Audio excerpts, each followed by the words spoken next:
అందరికీ నమస్కారం అండి. Welcome to ST astrologics. ఈరోజు మనం చూడే టాపిక్ ఏమిటి అంటే మన జాతకాన్ని ఎలా అనలైజ్ చేయాలి అనే దాని గురించి బేసిక్ కాన్సెప్ట్ గురించి తెలుసుకుందామండి. అందరికీ తెలిసిందే అనమాట, ఇది D1 చార్ట్ అనేసి. ఫస్ట్ మనకు అస్ట్రాలజీ లవర్స్ కానీ ఫాలోవర్స్ కానీ ఫస్ట్ మనము ఈ యొక్క వీడియో కంపల్సరీ చూడాలండి, అందరూ తెలుసుకోవాలన్నమాట. మనం ఫస్ట్ మన దగ్గర బర్త్ టైం ఉండాలండి. కరెక్ట్గా బర్త్ టైం అంటే మన లగ్నం తెలుస్తుంది అనమాట. 2 అవర్స్లో ఎర్రర్ ఉంటే మన లగ్నం తెలియకపోతే మన గురించి మనం తెలుసుకునే విషయాలన్నీ రాంగ్ అయిపోతాయి అనమాట. మనకు టైం తెలియాలి కరెక్ట్గా. మన లగ్నం కరెక్టా కాదా మనం చెక్ చేసుకోవాలండి. లగ్న ప్రకారంగా మన లక్షణాలు కరెక్ట్గా ఉన్నాయనేసి మనం టైం తెలిసిందాలన్నమాట. తర్వాత డేటు, మంత్, ఇయర్, ప్లేస్ అన్ని తెలిసిందాలన్నమాట. ఇక్కడ ఇచ్చాను చూడండి ఎగ్జాంపుల్ అని. ఈ విధంగా ఉండాలన్నమాట. వచ్చేసి ఫస్ట్ మనకు ఓకే అండి. ఓకే, అట్లా మళ్ళీ ప్రతి ఒక్కరికి D1 చార్ట్ తెలుసుకోవాలండి. మన ఆన్లైన్ జ్యోతిష్.com చూడండి, ఇక్కడ ఇచ్చాను. ఎంటర్ చేస్తే ఇట్లా D1 చార్ట్ ఓపెన్ అవుతుందండి. ఇక్కడ ఉంది D1 ఉంది, లగ్న కుండలి అంటామండి. ఇదనమాట. సో లగ్న తెరిచిన తర్వాత మనకు ఏ గ్రహాలు ఎక్కడెక్కడ ఉన్నాయో తెలుసుకోవాలి సార్ వచ్చేసి. ఫస్ట్ లగ్నం నుండి అంటే మనకు టైం కరెక్ట్గా తెలియకపోతే మన గురించి మనం తెలుసుకుని తప్పైపోతుంది సార్. 2 అవర్స్ ఎర్రర్ లగ్నం డేటా ఎంటర్ చేసి చూడండి. ½ అవర్ అటు ఇటు చేసుకుంటే లగ్నం మారకపోతే మనది కరెక్ట్ అనేట్టుగా అర్థం అండి వచ్చేసి. ఓకేనండి. అట్లా ½ అవర్లో లగ్నం మారింది అనుకోండి, అప్పుడు మనం వచ్చేసి లగ్న సంధిలో ఉన్నామనేట్టుగా అర్థము. మన జాతకంలో మనం క్యాలిక్యులేట్ చేసుకునేటివన్నీ తప్పైపోతాయండి అప్పుడు. అందుకే మన టైం ఇంపార్టెంట్ చెప్తాం అనమాట. తర్వాత లగ్నం నుండి శుభగ్రహాలు పాపగ్రహాలు ఎక్కడ ఉన్నాయో తెలుసుకోవాలి సార్. బేసిక్ అంతే. ఒక బుక్ చూడంగానే, ఒక వ్యక్తి చూడంగానే, ఏదైనా ఒక వస్తువు చూడంగానే కొన్ని సింపుల్ టిప్స్ చెప్తాం కదండి. ఆ విధంగా ఈ టిప్స్ అనమాట మనకు వచ్చేసి. లగ్నం చూడంగానే ఫస్ట్ లగ్నం తెలుసుకోవాలి. లగ్నం చూడంగానే లగ్నం నుండి శుభగ్రహాలు ఎక్కడ ఉన్నాయి, పాపగ్రహాలు ఎక్కడో తెలుసుకోవాలి. వాడు మనకు శుభగ్రహాలు ఏంటి సార్, పాపగ్రహాలు ఏంటి సార్ అంటే, శుభగ్రహాలు జ్యోతిష పండితులు ఏ విధంగా తీసుకున్నారంటే గురువు, శుక్రుడు, బుధుడు, చంద్రుడు, సూర్యుడు అండి శుభగ్రహాలు. పాపగ్రహాలు అంటే రాహు, కేతువు, శని, కుజుడు. ఇదే అండి. చూడండి, మన గురించి మనం గొప్పగా చెప్పుకునేది ఏమంటే గురువు, శుక్రుడు, బుధుడు, చంద్రుడు, సూర్యుడు ఇవన్నీ శుభగ్రహాలు అండి. పాపగ్రహాలు మన గురించి బయట వాళ్ళు మాట్లాడే టాపిక్ ఏంటంటే అవుట్ సైడ్ రాహు, కేతువు, శని, కుజుడు అనమాట. ఈ పాపగ్రహాలు ఏ భావంలో ఉంటాయో వాటి గురించి మన గురించి పబ్లిక్ మారుతుందండి. మన గురించి మనం ఎప్పుడు గొప్పగా చెప్పుకుంటామంటే ఈ శుభగ్రహాలు ఎక్కడైతే ఉంటాయో ఆ భావం యొక్క లక్షణాలు మనం ఎక్కువ గొప్పగా చెప్పుకుంటాం. అంతేనండి వచ్చేసి. మనకు తెలిసి ఉండాలన్నమాట. ఇక్కడ త్రికోణములు ఏమిటి సార్, కేంద్రములు ఏంటి, దుస్థానాలు ఏంటి అనేసి. మనకు తెలుసు సార్. చూడంగానే 3, 6, 8, 12 దుస్థానాల గ్రహాలు ఉన్నట్లయితే మనకు అవి ఫలితం పొందడం చాలా కష్టపడాలన్నమాట. ఎవరికైనా సరే నా గ్రహాలన్నీ 3లో ఉన్నాయి సార్, 6లో ఉన్నాయి, 8లో ఉన్నాయి, 12లో ఉన్నాయంటే మీకు వాటి ఆ గ్రహం ఏ గ్రహాలు ఉంటాయో ఆ గ్రహానికి సంబంధించిన కారకత్వాలు లక్షణాలు మీకు పొందుటకు చాలా కష్టం అన్నమాట. త్రికోణంలో ఉన్నాయి చాలా ఈజీ, కేంద్రంలో ఉన్నాయి ఇంకా ఈజీ అనమాట. ఈ రెండు ఈజీ, త్రికోణంలో ఉన్నా కూడా కేంద్రంలో ఉన్నా కూడా ఇవి చాలా ఈజీ అనమాట వచ్చేసి. 1, 9. ఇప్పుడు చూడండి సార్, ఒక గ్రహము ఏ గ్రహమైనా పర్లేదండి. 1, 5, 9లో అంటే మనకు బలం బలం బలం కదండి. ఇది ట్రయాంగిల్ మాదిరి ఉంది. కేంద్రంలో ఉన్నాయనుకో సార్, నా జాతకంలో లగ్నం ఉంది, లగ్నంలో గ్రహాలు ఉన్నాయి సార్, 4లో ఉన్నాయి సార్, 7లో ఉన్నాయి సార్, 10లో ఉన్నాయంటే అందరూ బలంగా ఉంటారండి మనకు.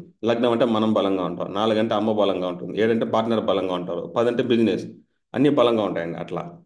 సార్ నాకు ఇవన్నీ బలం లేదు సార్, నాకు రెండు రెండు 11లో మాత్రమే గ్రహాలు ఉన్నాయంటే మనకు డబ్బులు బాగా వస్తాయి అనేట్టుగా అర్థం అండి. ధనస్థానం ఉంటుంది, డబ్బులకి కొరత లేదు, డబ్బులు ఉంటుంది, కానీ మనకి ఎవరు సపోర్ట్ ఉంటారు, వెనకాల బ్యాక్గ్రౌండ్ సపోర్ట్ ఉంటుంది అనేట్టుగా అర్థం అండి.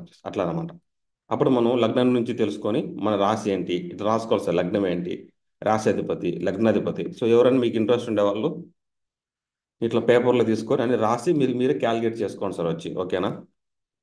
చూవని మనకు తెలిసిన రాశి ఎవరు సరే, లగ్నంలో ఉన్న 1 భావంలో గ్రహాలు ఎన్ని, 2వ భావంలో ఏమున్నాయి, 3లో ఏమున్నాయి, 4లో ఏమున్నాయి, 5, 6 అట్లన్నీ తెలుసుకోవాలండి. తర్వాత వచ్చేసి ఈ క్వశ్చన్స్కి ఆన్సర్ తెలిసిందా సార్. త్రికోణంలో గ్రహాలు ఏమైనా ఉన్నాయా అంటే వాళ్ళకి బలమా కాదా, కేంద్రంలో ఏమైనా గ్రహాలు ఉన్నాయా రాసుకోవాలి. తర్వాత ఉపజయస్థానంలో గ్రహాలు ఉన్నాయా 3, 6, 11లో. తర్వాత ధనం మరియు లాభస్థానం 2, 11. డబ్బులు వచ్చేటి ఏమైనా ఉన్నాయా, ఎప్పుడు డబ్బులు మనకు వస్తుందా రాదా ఇది చూడాలి 2, 11. అట్లా సార్ వచ్చేది. దుస్థానంలో గ్రహాలు ఏమున్నాయి 3, 6, 8, 12 ఇవి మనకు దొరకడం చాలా కష్టము. ఈ డెఫినేషన్స్ ఇక్కడ ఇచ్చారన్నమాట. ఈ స్లైడ్లో ఇచ్చాండి, త్రికోణము, కేంద్రము, దుస్థానం అనేసి. తర్వాత శుభగ్రహాలు పాపగ్రహాలు ఏ భావంలో ఉన్నాయి, మన రాహుకేతులు ఏ భావంలో ఉన్నాయి. భావం అంటే తెలుస్తుంది, చెప్పాం కదండి. శుభగ్రహాలు ఏ భావంలో ఉన్నాయో అవి మనకు ఉంటాయి. ఆ బలమే మనకి బయట వాళ్ళకి చెప్తామండి. కానీ బయట ఉండే వాళ్ళు ఏం చేస్తారంటే మీకు ఉండేటివన్నీ వాళ్ళు మనలో ఉండేటి పాజిటివ్ ఆలోచించరు, మనలో ఉండేటివి నెగిటివ్ ఆలోచిస్తారు. కాబట్టి అయ్యే శని, రాహు, కేతు అన్నమాట. శని ఉన్నాడు అనుకోండి లేట్ అవుతుంది. శుక్రుడు, గురువు, శుక్రుడు బాగా ఉండారండి, డబ్బులు బాగుంటాయి, కానీ పెళ్లి లేట్ అంటారండి. అట్లా అవుతాయి అనమాట. సో పాపగ్రహాలు రాహు, కేతువు, శని, కుజుడు ఈ ఏ భావంలో ఉన్నాయో ఆ భావం యొక్క కారకతాల గురించి మన గురించి పబ్లిక్ మాట్లాడుకుంటారు. ఇది మన వీక్నెస్, ఇది మన యొక్క స్ట్రెంగ్త్, పాజిటివ్ అండి అది. గ్రహచేర గ్రహాలు ఏమైనా ఉన్నాయా, రాహుతో ఏమైనా కలిసి ఉన్నాయా? సో రాహుతో కలిసి ఉంటే మనకు మండిపోటు ఎక్కువగా ఉంటుంది ఆ గ్రహాలండి. చాలా కష్టం అనమాట. రాహు దశ జరిగినప్పుడు కష్టపడతాం. కేతుతో ఉన్నాయా, అప్పు ఎక్కువ అవుతుంది, జ్ఞానం ఎక్కువ ఉంటుంది, లీగల్ సమస్యలు ఉంటాయట్టుగా అర్థం ఉంది. శనితో కలిసి ఉన్నాయా, చాలా స్లో. శనితో ఏ గ్రహాలు కలిసినా కూడా మనకు అన్ని లేట్గా జరుగుతాయండి అట్లా. కుజుడితో కలిసినాయా, కోపం ఎక్కువ ఉంటుంది, అన్ని స్పీడ్గా జరుగుతాయండి. ఓపిక ఉండదు, తొందర ఎక్కువ అన్నిటిగా అర్థం అండి కుజుడు. దిగ్బలం ఇప్పుడు మెయిన్ సార్ ఈ తెలుసుకోండి సార్ వచ్చేసి దిగ్బలం ఉన్న గ్రహాలు మన జాతకంలో సార్. నేను జాతకం వీడియో చూస్తున్నానండి. నా వయసు 25 ఉంది. నేను టాప్ పొజిషన్లో ఏదో ఒక రోజు ఫినాన్షియల్గా స్టేబుల్ గాను నేమ్ ఫేమ్ తెచ్చుకుంటానా తెచ్చుకోవాలంటే ఒక జాతకం చూడంగానే మూడే మూడు కండిషన్స్ అండి. దిగ్బలం ఉన్న గ్రహాలు ఆల్రెడీ వీడియో చెప్పింటే అనుకుంటా అండి. బేసిక్ క్లాస్ చెప్పాను. దిగ్బలం ఉన్న గ్రహాలు ఇంపార్టెంట్ అండి. లగ్నంలో గురువు ఉన్న బుధుడున్నా కానీ, నాలుగులో శుక్రుడు చంద్రుడున్నా కానీ, ఏడో స్థానంలో శని ఉన్నా కానీ, పదవ స్థానంలో సూర్యుడు కుజుడు. ఇది ఏ లగ్నమైనా సరే ఇట్లా కానీ మీకు ఉన్నట్లయితే అప్పుడు మీకు ఏదో ఒక గ్రహం దిగ్బలమైనట్టుగా అర్థం అండి. ఇది ఒక యోగం. తర్వాత పంచభావ పురుష యోగం ఉంది. ఏదో ఒక యోగం ఉండాలన్నమాట. తర్వాత ధర్మకర్మాధిపతి యోగం. ఒకటి ఉన్నా చాలు సార్, ఎక్కడో దగ్గరికి వెళ్ళిపోతాం. రెండు ఉంటే బాగుంది, మూడు ఉంటే చాలా మంచిదండి. మనము కింద స్థాయి నుంచి పై స్థాయి వరకు వెళ్తాం సార్ వచ్చేసి.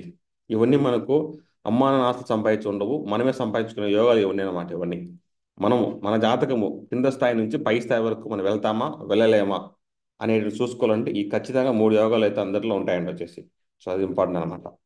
తర్వాత నెగిటివ్ వచ్చేసి ఈవెంట్స్ ఏం చేస్తాయంటే అష్టమాధిపతి అందరికీ తెలుసండి. మైనస్ నెగిటివ్, చెడు ఫలితాలు ఇస్తాడు, అవమానం ఇస్తుంది, దురదృష్టం అనేసి. తర్వాత మారకాధిపతి సెకండ్, ఎయిట్, సెవెంత్ అంటే ఇది ఐసీయూలో అడ్మిట్ అవ్వడం కానీ, యాక్సిడెంట్స్ అవ్వడం కానీ, హాస్పిటల్లో పోయి చాలా సీరియస్ అవ్వడం కానీ అవంతా ఉంటాయి సార్ వచ్చేసి. తర్వాత బాధగాధిపతి అనమాట. అంటే బాధగాధిపతి ఏం చేస్తారంటే మనకు ఒక మంచి చేస్తాడు సార్. లగ్నాలకి మారుతుంది అన్నమాట. చర లగ్నము, స్థిర లగ్నము, శుభ లగ్నం అనేసి. సో ఇది ఒక మంచి చేసి చెడు చేస్తుందండి. ఏ శుభకార్యం చేసి చెడు చేస్తుంది. ఇల్లు కొనుక్కుంటాము.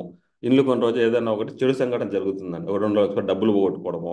అప్పుడు మనం గృహప్రవేశం చేసి ఇంటి రోజు మనం ఏదో ఒకటి చెడుగా మనం వచ్చి ఫీల్ అవుతాం అనమాట. సో అట్లా బాధగాధిపతి అనేది మంచి జరుగుతుంది. చివరికి అది ఏదో ఒక చెడు అనేది జరుగుతుంది సార్ వచ్చేసి. అదే అనమాట బాధగాధిపతి అనేది. సో ఇంతే సార్. ఈ యొక్క లక్షణాలు అందరికీ మీకు తెలిసి ఉండాలి వచ్చేసి జాతకము. అప్పుడు మీకు ఒక కంప్లీట్ ఇన్ఫర్మేషన్ అయితే ఉంటుందండి. ఈ మూడు యోగాలు చాలు సార్. దిగ్బలం ఏమైనా గ్రహంలో ఉందా, పంచమహాపురుష యోగం ఉందా, ధర్మకర్మాధిపతి యోగం ఉందా, ఇంతే సార్ జాతకం. మనం వచ్చేసి చెప్పొచ్చు ఇది. కింద స్థాయి నుంచి పై స్థాయి వరకు వెళ్తారా వెళ్ళారా, మీరు ఇట్లే ఉంటారే మనం డిసైడ్ చేయొచ్చండి వచ్చేసి. నాకు ఏమీ ఏమీ లేవు సార్, అన్ని 6 8 గ్రహాలు ఎక్కువ ఉన్నాయి సార్ అంటే అప్పుడు మనకు 6 8 ఉంటే మనం ఏం చేయాలంటే అబ్రాడ్ లైఫ్ సెటిల్ ఎక్కువ అవుతుందండి. నాకు అన్ని దుస్థానాల గ్రహాలు ఎక్కువ ఉన్నాయి సార్, 6లో 8లో 12లో అన్నీ ఉన్నాయంటే అబ్రాడ్ అండి. కేంద్రంలో ఉంటే సొంత ఊరు అండి. కేంద్రం అంటే ఏమండి, సొంత ఊరే కదా సార్. చూడండి 1 4 7 10 కేంద్రం కానీ త్రికోణం పిల్లర్ కరెక్ట్గా ఉంది అంటే మన బలం ఇక్కడ ఉంటారు. మన ఇండియాలో ఉండేకి ఈ గ్రహాలు సపోర్ట్ చేస్తాయి. 1 5 9 1 4 7 10. అబ్రాడ్ పోవాలనుకోండి 3 6 8 గ్రహాలు ఉన్నాయనుకోండి బయట దేశంలో అది సొంత దేశంలో సపోర్ట్ చేయమన్నమాట. బయట దేశం పోవాలి అని ఆశ ఎక్కువగా మీకే బేసిక్గా ఉంటుందండి. 3 6 8 12 ఉండే వాళ్ళకి బేసిక్గా అబ్రాడ్లో సెటిల్ అవ్వాలి అనేసి ఎక్కువగా ఉంటుంది. అప్పుడు మీరు అబ్రాడ్ లైఫ్ వెళ్తే చాలా మంచిది అనమాట. అది మనం చెక్ చేసుకోండి సార్ వచ్చేసి. సో ఓకే అండి. So thank you for watching this video. ఎవరికన్నా ఈ వీడియో ఇంట్రెస్ట్, ఇది రీసెంట్గా బేసిక్ క్లాస్ ఒకటి చెప్పామండి వచ్చేసి. అది 3 వీడియోస్ ఉన్నాయండి వచ్చేసి. ఇది వరకు ఇంట్రెస్ట్ ఉండే వాళ్ళు వచ్చేసి మీరు దీన్ని చూసి నేర్చుకోస్తారు వచ్చేసి. క్లాస్ అమౌంట్ వచ్చేసి 1500 అండి. 3 అవర్స్ చెప్పారండి. మొత్తం 3 అవర్స్ పైన ఉంటుంది. పార్ట్ 1, పార్ట్ 2, పార్ట్ 3 అన్నిటిగా ఈ క్లాసెస్. సో ఎవరికైనా ఇంట్రెస్ట్ ఉన్న వాళ్ళకి ఈ 88 స్లేట్స్ ఉంటుందండి. ఇదే కంటెంట్ అనమాట మనము చెప్పిండేది. గ్రహానికి, లగ్నానికి, రాశి కారకత్వాలు, బేసిక్స్. లగ్నానికి ఒకటి చెప్పేసామండి ఇక్కడ. మేష లగ్నం ఎలా ఉంటాయి, దశాభక్తి రూల్స్ ఏంటి, వృషభ లగ్నం అంటే బేసిక్స్ అనమాట. ఈ బేసిక్లోనే మనకు వచ్చేసి అడ్వాన్స్ ఉంటుందండి. మనకి ఇప్పుడు చెప్పాం కదా సార్ వచ్చేసి 6 8 12 గ్రహాలు ఎక్కువ, అది మన భావనలు చెప్పాను అనమాట. 3 6 8 12లో గ్రహాలు ఎక్కువ అంటే అబ్రాడ్కి వెళ్తారు అన్నట్టుగా ఒక లాజిక్ అండి. దాంతో పాటు కాకోకుండా ఇంకొక పాయింట్ మన ఈ బేసిక్స్లోనే కవర్ చేసి ఉంటాం సార్. ఇక్కడ చూడండి సార్, ఇక్కడ మార్క్ చేసి అంటే జలరాశి చూడండి సార్. ఇప్పుడు అంటే కర్కాటక రాశి వచ్చేసి జలరాశి. తర్వాత వృశ్చిక రాశి కూడా జలరాశి అండి. తర్వాత మీనరాశి వచ్చేసి జలరాశి అనమాట. అంటే ఇవి జల అనమాట, అంటే నీళ్లు, సముద్రం అండి. అప్పుడు ఎవరికొరికి జనరల్గా బేసిక్గా మనకు కర్కాటక రాశిలో ఏమైనా గ్రహాలు ఉన్నాయి చూడండి సార్ వచ్చేసి. కర్కాటక రాశిలో ఏమైనా గ్రహాలు ఉంటే, లేదంటే వృశ్చిక రాశిలో గ్రహాలు ఉన్నా, మీన రాశిలో గ్రహాలు ఉన్నాయి. ఎందుకని ఇవి వచ్చేసి జలతత్వం అనమాట. ఇప్పుడు గురువుని ఏం చేస్తారంటే వాటర్ కదండి, ఇది జలరాశి తత్వం అనమాట. అప్పుడు వాటర్ కాబట్టి సముద్రం దాటి పోయి మనం బతుక్కోవాలన్నట్టుగా ఉంటుందండి జలరాశిలో గ్రహాలు అంటే. అబ్రాడ్లో పోవాలా, అబ్రాడ్లో సెటిల్ అవ్వాలంటే జలరాశి అండి వచ్చేసి. ఈ గ్రీ ఈ ఈ కర్కాట రాశిలో కానీ, వృశ్చిక రాశిలో కానీ, మీన రాశిలో కానీ గ్రహాలు ఉండి వాటి యొక్క దశ అంతర్దశ మనకు అనేది జరగాలండి వచ్చేసి. లేదు సార్ నేను సొంత ఊర్లో ఎవరు ఉంటారు సార్ అంటే స్థిర రాశులు అండి. వృషభ రాశి, సింహరాశి, ఇది కూడా స్థిర వస్తుంది వృశ్చిక, బట్ ఈ రెండు ఎక్కువ తీసుకుంటాం. తర్వాత కుంభరాశి చూడండి సార్. కుంభరాశి స్థిర రాశులు ఉండేటివన్నీ నేను సొంత ఊర్లో సెటిల్ అవ్వాలా, అమ్మా నాన్న చూసుకోవాలా, వాళ్ళు వీళ్ళు పక్కలో ఉండాలంటే ఎక్కువ ఆశ ఉంటుంది అనమాట. అవును మరి చూడాలి గ్రహాలు ఎక్కడెక్కడ ఉన్నాయని.